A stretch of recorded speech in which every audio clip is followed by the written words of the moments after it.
आज का मैच जबरदस्त होने वाला है। हाँ, अहमद और हमजा का फाइनल है।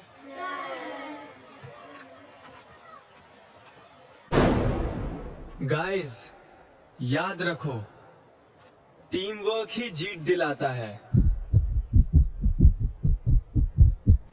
आज कोई चांस नहीं देना, सिर्फ जीतना है। Yes captain. स्टार्ट।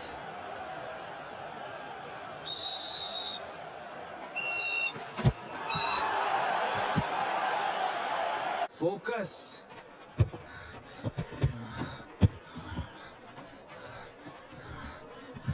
बस आगे बढ़ना है। ये बॉल मेरी है।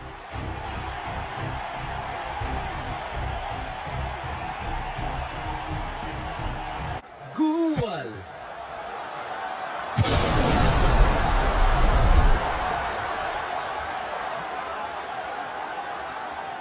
गेम खत्म नहीं हुआ, अभी हम जीत सकते हैं।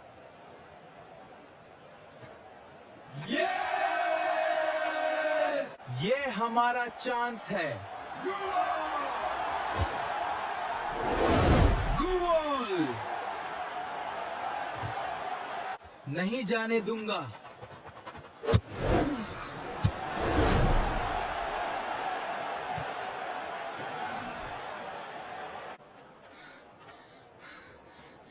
यह लास्ट चांस है।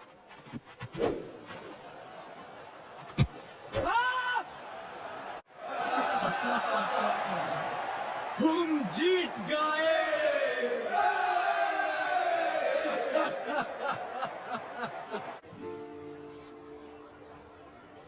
Great game. तुम भी कम नहीं था। यह सिर्फ शुरुआत है।